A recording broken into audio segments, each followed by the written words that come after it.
morning, guys. I'm going to get started. This is Lola, and we're going to get started with place command today using prong collar.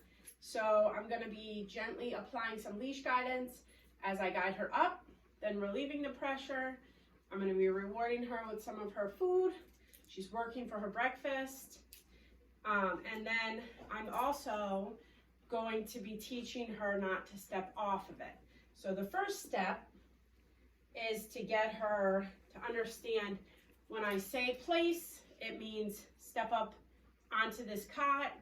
Eventually we'll teach her the same thing on a dog bed and a rug and a mat, something smaller. But for now, we start on the cot. I like to start with the cot just because it's a very clear boundary. So I like either a cot or a dog bed, something that's really clear, not like a rug.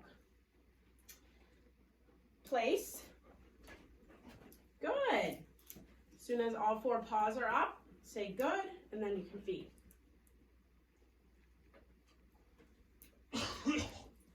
Let's go. I like to do this from all different directions, and I don't allow the dog to just step up on their own before I give the command. So if they start to step up, I kind of apply a little leash pressure and don't allow them to. I like to kind of stand next to it, place, apply a little leash pressure, and release the pressure as soon as all four paws are up. Good. And then give the food reward. Let's go. Place. Good.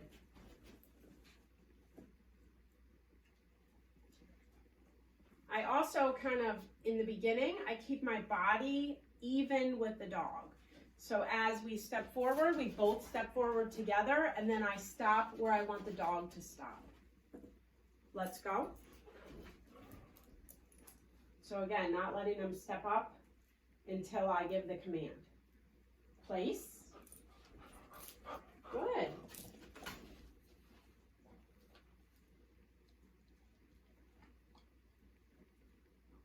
Let's go. And if your dog is hesitant to step up onto the cot, they're not sure about it yet, you could try flipping it over and walking them onto it with it flipped over. A lot of dogs will do that more easily. You can also step on it yourself when it's flipped over and just kind of walk them back and forth on it a few times until they don't care about it. Start rewarding them for getting up on it, and then flip it over and give them some leash guidance up there. So, no. So as we do this, I should need less leash guidance. At first, you might need to really apply pressure until they step up on it and then relieve the pressure.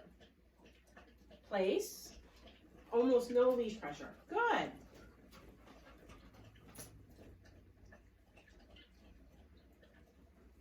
Let's go.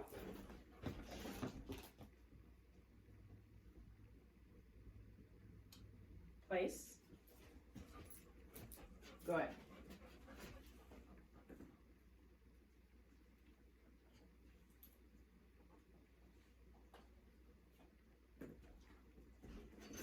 Good. So she laid down on her own, and I'm going to go ahead and reward that. But then we're going to say, let's go. Now I'm sort of almost correcting her for trying to step up on her own. I want her to wait for the command, because right now we're really working on her listening to me and looking to me for directions, not just defaulting and doing whatever she thinks the next best decision is. I want her looking to me for what to do next. Place. Good.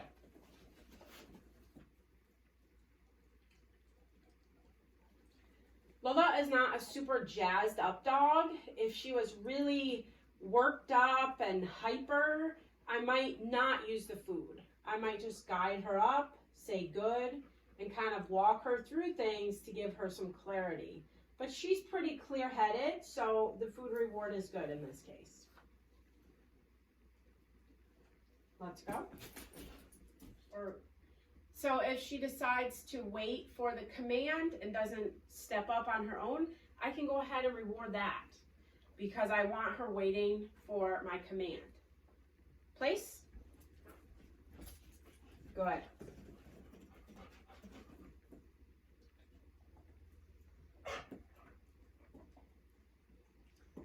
Now, the next step as we do this is to start to teach her not to step off.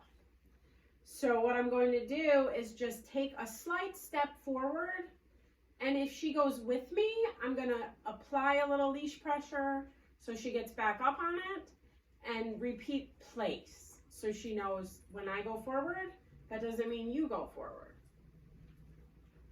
Good, because she didn't do it, I say good, and then give her the reward. I'm going to do that again. Move forward slightly. Good. Reward that. And then as I do this, I want to keep my leash so that I can apply some upward pressure back onto the cot if she makes the mistake. Good. She's starting to understand I'm supposed to stay on here, even when you move around a little bit. Good. Let's go.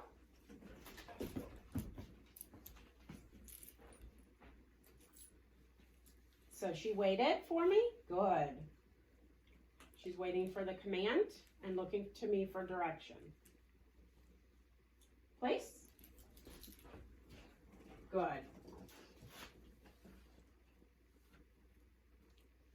Again, I'm going to start moving around a little bit. I'm going to keep this leash in this left hand like this so that I can apply pressure back up if she follows me off and makes the mistake.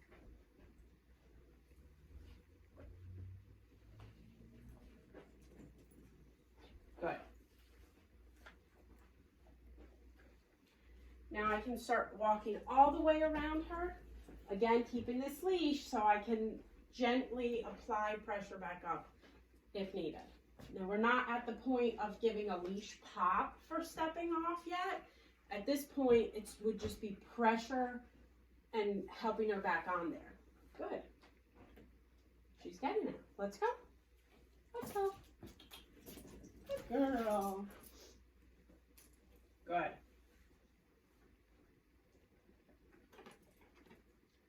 Place.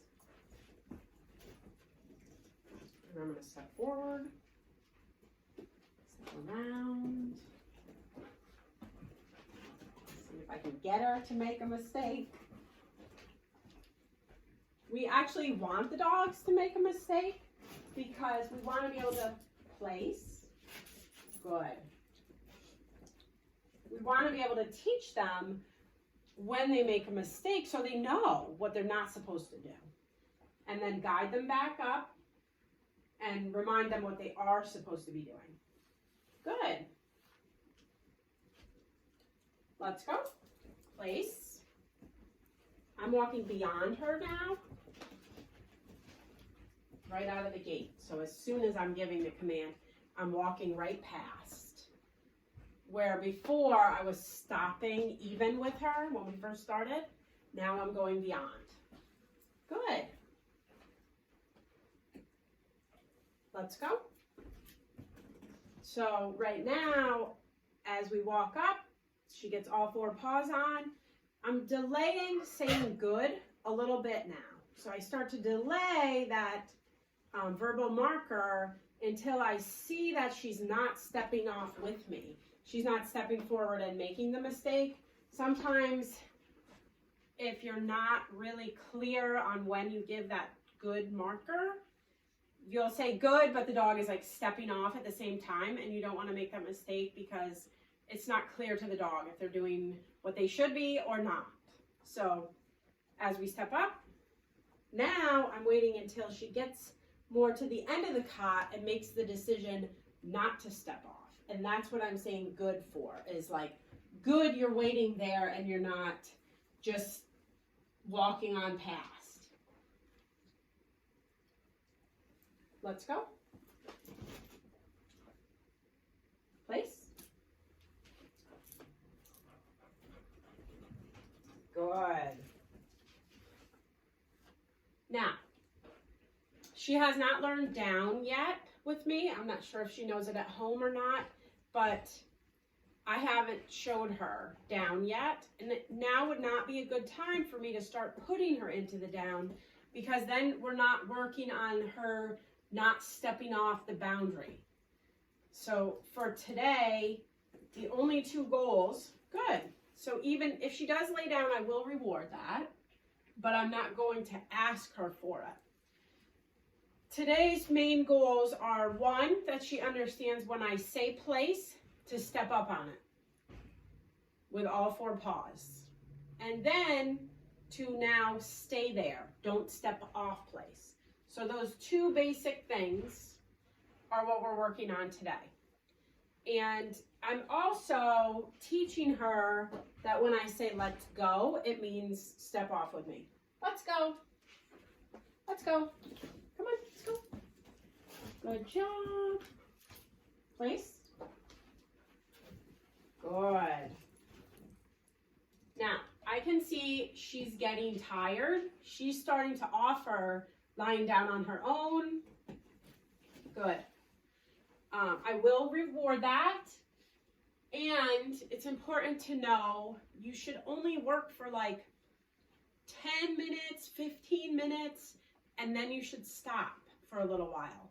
So what I will do is start to sit down here next to her. I'm not going far away from her, but I'm just going to sit down next to her and we're going to take a break. If when I sit down, she steps off, I would apply some leash pressure, repeat place, and put her back up there.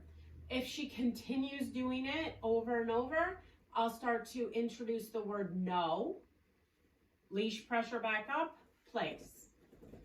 Then after a few reps of that, if she continued to step off, I would say no, give a little leash pop, and then still leash guidance back up there and repeat place. But this is what I want. She's gonna have a little duration on place, maybe a 10-minute break, maybe a 15-minute break, and then we might do another few minutes of the same thing, getting up on place. And that's basically how we start teaching place command. So it's just a little bit at a time. These are all little baby steps. I want to make sure the dog really understands what I'm asking of them before we start correcting kind of for stepping off. I would not let go of the leash and walk in the other room right now, because 100% I could tell you she's going to follow me in there and she's going to make the mistake and not understand what she's done wrong. We want to really take baby steps. So that's what we're working on today, guys. I hope that you all have a really good day.